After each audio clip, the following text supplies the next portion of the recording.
آج کل کے چھوکرے الگ رہنے کا بڑا شوق، ماں باپ کو چھوڑنے کا بڑا شوق، بیوی کو پارک میں لے کے گھومنے کا شوق ہے۔ ماں باپ کو کبھی پارک میں لے گئے؟ میں یہ نہیں کہتا بیوی کو پارکوں میں نہ لے جاؤ، میں وہ آدمی نہیں ہوں، لیکن اتنا ضرور کہتا ہوں پردے کی پابندی کے ساتھ کوئی لے جاتا ہے، شریعت کی پابندی لے جائے، لیکن آپ سے پوچھتا ہوں کبھی ماں باپ کو بھی لے گئے؟ بیوی کی برتھ ڈے مناتے ہو، کبھی ماں باپ کی بھی منائی؟ بچوں کی برتھ ڈے مناتے ہو، کبھی ماں باپ کی بھی منائی؟ کتنے خوش ہوتے ہوں گے ماں باپ ہیں؟ بچوں کو گفٹ دیتے ہو، کبھی ماں باپ کو بھی گفٹ دیا؟ دیکھے تو دیکھو نا۔ اور ایک بات یاد رکھنا، کسی کی دعا ہمارے حق میں اتنی مؤثر نہیں ہے جتنی ماں باپ کی ہے۔ لوگ ہم لوگوں کے پیچھے دوڑتے ہیں، اگر پاگل ہوئے ہو، ہاتھ ملانے کے لیے دوڑتے ہیں، اچھی بات ہے، محبت ہے، سادات ہے، علماء دوڑ رہے ہو، لیکن ہم بھی اگر آپ کے لیے دعا کریں نا، اللہ اللہ ہے، چاہے قبول کرے چاہے رد کر دے، لیکن جب ماں باپ دعا کرتے ہیں اللہ ان کی دعا رد نہیں کرتا۔ ماں باپ کی دعا کو نبی کی دعا کا درجہ دے دیا گیا۔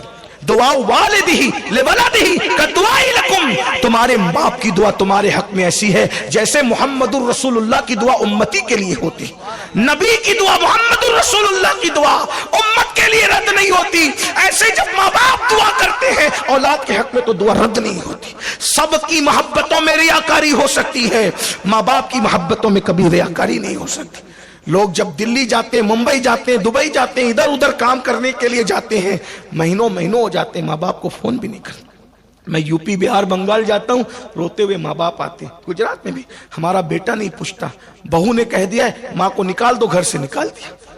میں یہ نہیں کہتا کہ بیوی کی بات نہ مانو، لیکن اگر بیوی ماں باپ سے دور کرے، کروڑوں لوگوں کو چھوڑ دو، ماں باپ کو نہ چھوڑو۔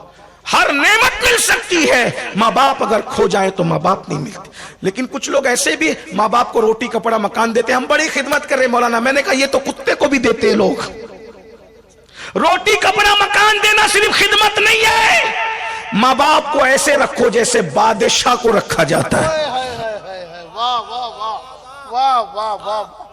یہ دنیا ہے تمہاری، دنیا ترقی یافتہ دنیا، اس میں کتوں کو بستر میں لے کے سو رہے ہو اور ماں باپ کو دروازوں پہ بٹھا رہے ہو۔ یہ ترقی ہے؟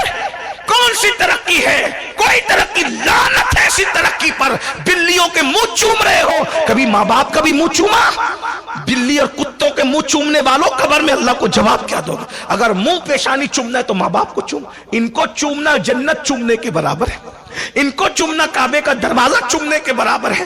حضرت سیدنا ابو اسحاق کو کسی نے خواب میں دیکھا کہ ان کی داڑھی یاقوت اور جواہرات سے سجی ہوئی ہے، تو ان کے مرید نے کہا جب آپ کی داڑھی یاقوت اور جواہرات سے سجی ہوئی ہے، کہا تو نے سچ کہا، رات کو میں نے ماں کے قدم چومے تھے، اسی کی برکت ہے کہ خدا نے میری داڑھی کو یاقوت اور جواہرات سے سجا دیا۔